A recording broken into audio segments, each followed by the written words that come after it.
difference in a smile.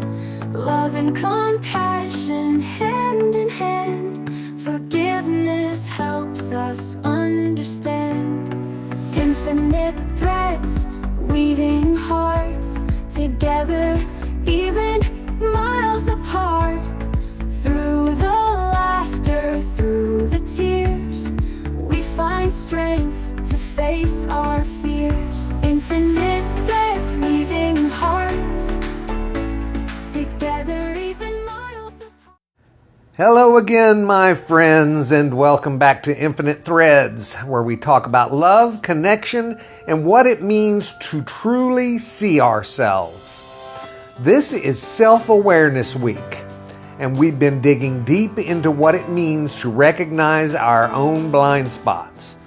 Today, we're taking it a step further because self-awareness doesn't exist in a vacuum.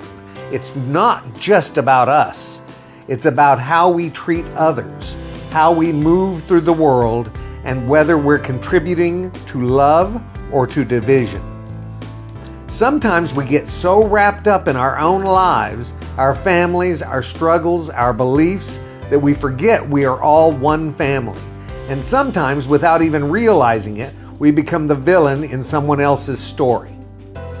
It's not that we're bad people. We just get stuck in our own perspective. But today, let's step outside of that for a moment. Let's talk about self-awareness and empathy. Because one without the other, that's how we end up blind to the hurt we might be causing. When we're so focused on ourselves, we miss the bigger picture. Life is overwhelming. Work, bills, relationships, the constant stream of news, it's a lot. So naturally, we get caught up in our own world. We focus on what's best for our family, but we forget to care about the families struggling across the street. We defend our beliefs fiercely, but forget to ask, what if I'm missing something? We center our struggles, but don't always recognize the pain of others. And that's understandable. We live in our own heads. But here's the tricky part. The more we focus inward, the less we see the people around us. Ever had a conversation where someone is so determined to be right that they won't even hear another perspective? Ever been that person? Come on, be honest. I know I have. It's like we build these walls around our own little world, and anything that challenges it feels like a threat. But self-awareness is about more than just seeing yourself clearly. It's about seeing others clearly too. What if we're the villain in someone else's story?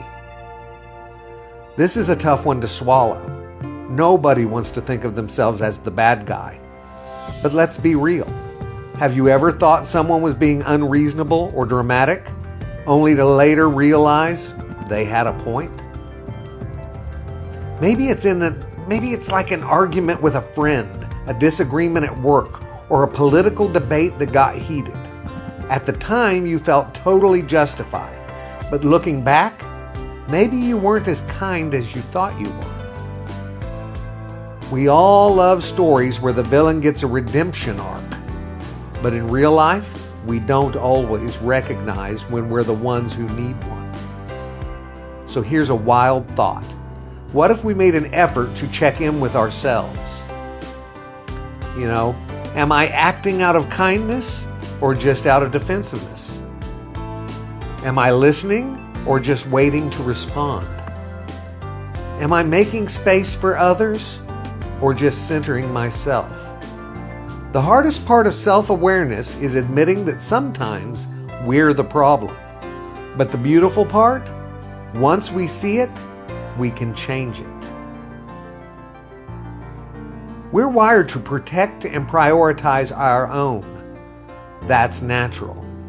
But who we see as ours is a choice.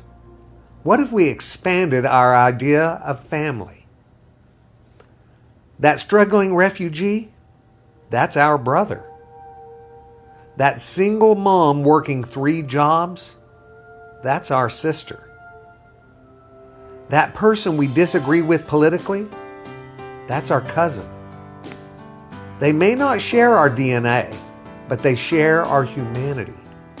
Empathy is what reminds us that everyone is carrying something heavy.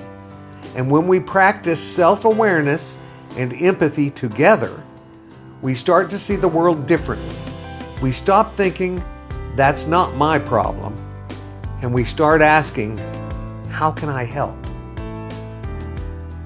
So how do we start shifting from being self-centered to self-aware? Catch yourself when you're about to dismiss someone else's experience. Before you say, that's not true, ask yourself, could I be missing something? Pay attention to who you listen to. If the only voices you hear are ones that already agree with you, you might be stuck in an echo chamber. Challenge yourself to listen beyond your comfort zone. Pause before you react. Instead of assuming someone is attacking you, ask, what's really being said here? Maybe they're just expressing their own pain. Expand your sense of family. If we only care about the people in our immediate circle, the world stays divided. But when we start to see everyone is connected, that's when things start to change.